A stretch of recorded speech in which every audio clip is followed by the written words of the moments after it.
The Princess and the Pea.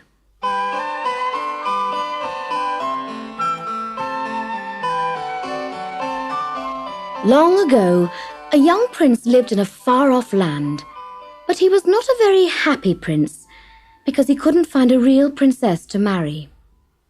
"Oh, you're much too fussy," said the queen. "I've introduced you to the most beautiful, the most clever, the most charming princesses from here, there, and everywhere, but you're never satisfied."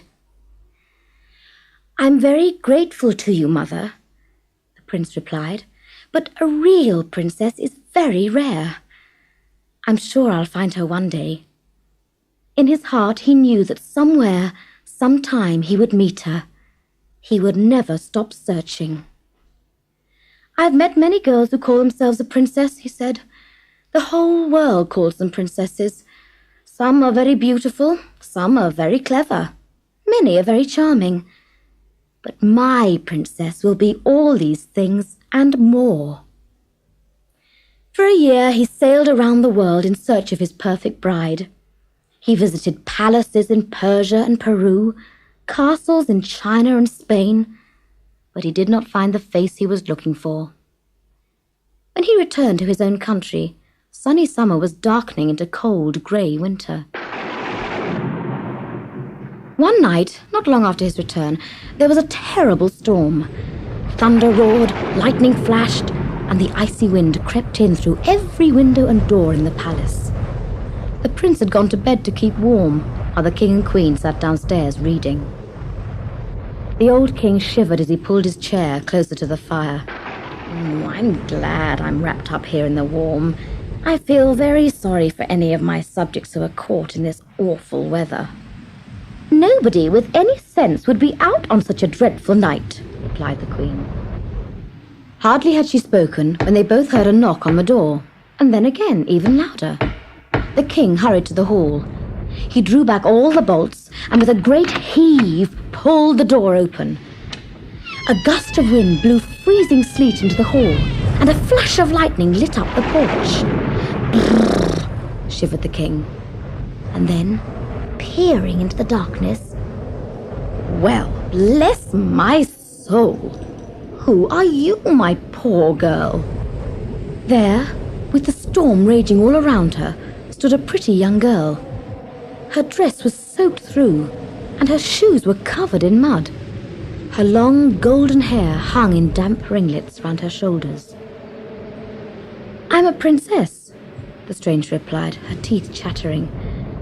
Yes, yes, my dear, of course you are," the king smiled. "Well, you had better come in. I must say, though, I've never known a princess to arrive in anything but a grand carriage." "No, nor have I," thought the queen. "I'll soon find out if she's a real princess or not." So while the young stranger was warming herself in front of the fire, enjoying a hot meal, the queen and her maid set to work upstairs. First, they removed all the covers from the bed in one of the guest rooms. Then the queen placed a dried pea on the mattress. After that, they turned out all the cupboards in the palace until they found 20 more mattresses. These they placed one by one on top of the small, hard pea. There were mattresses of every colour of the rainbow, of every shape and size, and each one was quite thick enough for an ordinary person to sleep on in perfect comfort. You can imagine what a strange sight they made. "That's it," said the queen. "We'll soon see if she's a real princess or not." And she went back downstairs. "I've prepared a bed for you," she told the lovely stranger. "I'm sure you'll have a good night's rest." So the girl went upstairs, changed into a nightdress, and climbed the ladder to reach her high bed. The storm died away overnight. The queen was smiling to herself when the visitor came down to breakfast. "And how did you sleep, my dear?" she asked as the girl sat down at the table. "I'm sorry to say that I didn't sleep well at all," replied the stranger. "It sounds very rude, but even with all those mattresses, I was still uncomfortable. "But that's impossible," said the king. "You had the best bed in the palace." The girl blushed, afraid of sounding ungrateful. "Well, I felt as if I was lying on a pebble. And this morning, I'm black and blue all over." The queen could hardly believe her ears. "Then you are indeed a princess," she cried. "Only a royal person could have such tender and sensitive skin.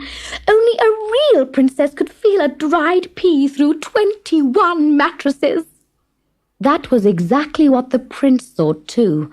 When he came into the breakfast room, he took one look at the beautiful girl and knew at once she was the one he had been dreaming of. He didn't need to be introduced. He needed no dried pea, no 21 mattresses for proof. His heart told him at once that he had found his true princess. The king proclaimed a holiday for everyone in the land so that they could all celebrate the wedding of the prince and princess. And the prince made sure the pea was put on display in a glass case in the city square for all to see. And do you know, to this day it is still there, to remind people of his one and only love, the real princess.